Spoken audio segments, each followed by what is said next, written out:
আজি আমি বায়ে কি কৰি আছে দেখাওঁ। বা কি কৰি আছ তই? আজি মই ভাতকেৰেলা পুৰ বনাইছোঁ চা।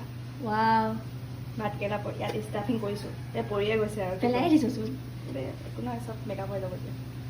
তই চাই থাক। কি কৰিলি? ভাতকেৰেলাটো প্ৰথম সিজাই ল'লি নেকি? ভাতকেৰেলাটো বইল কৰি ল'লোঁ ফালি পিনে, অকণমান বইল কৰিলোঁ আৰু নিমখ দি পিনে। তাৰপাছত তোৰ ভাতকেৰেলাটো ঠাণ্ডা হ'বলৈ দিলোঁ, ঠাণ্ডা হৈ পিনে তাৰ ভিতৰৰ গোটেইখিনি চামুচ দি এনেকৈ ওলাই দিলোঁ। তাৰপিছত দেখি আছোঁ তই হাঁহি থাক দেই, মই বনোৱা বস্তু তই হাঁহি থাক, তই খাই চাবি কেনেকুৱা লাগে, তাৰপিছত কবি অঁ বা তই বহুত টেষ্টিকৈ বনাইছোঁ। ষ্টাফিং কি কি দিছ কৈ দে। মই ভাতকেৰেলা গুটিখিনি দিছোঁ আৰু পিঁয়াজ আৰু বিলাহী চপাৰত মাৰি দিছোঁ, গ্ৰেট কৰি দিছোঁ মানে। তাৰপিছত ৰচুন আপোনালোকে দিলেও দিব পাৰে, নিদিলেও নাই। জিৰা ধনিয়া দিছোঁ, জলকীয়া গুড়ি দিছোঁ, বাছ সেইখিনি ফ্ৰাই কৰি পিনে তাৰপিছত এনেকৈ ভিতৰত ভৰাই ভৰাই দিছোঁ মছলাখিনি। তাৰপিছত ইয়াত দেখাই দিয়াচোন মই বেচনৰ পেষ্টটো বনাই থৈছোঁ যে, এইখিনি বেচনৰ পেষ্ট ৰেডি কৰি থোৱা হৈছে। এনেকৈ জাষ্ট ডুবাই অকণমান অকণমানকৈ লাহে লাহে আৰু এতিয়া এনেকৈ থৈ থৈ দিম, তেলত জুবুৰাই জুবুৰাই দিম। ইয়াত অকণ কৰ্ণফ্ল'ৰ মিক্স কৰিছোঁ।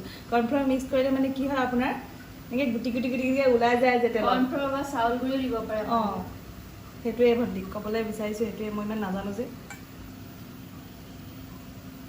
ভণ্টি এতিয়া মই মোৰ ল'ৰাটো ওলাই নাযায়, তুমি পাহৰি চাই ক্ৰাঞ্চি হয়।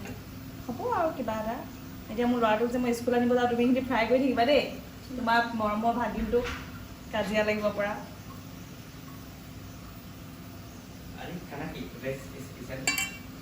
এয়া চাওক, আমাৰ ভাইটিয়েও সুধিব আহিছে আজি স্পেচিয়েল কি।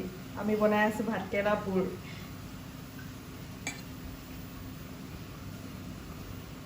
খাব নোৱাৰো বাৰু।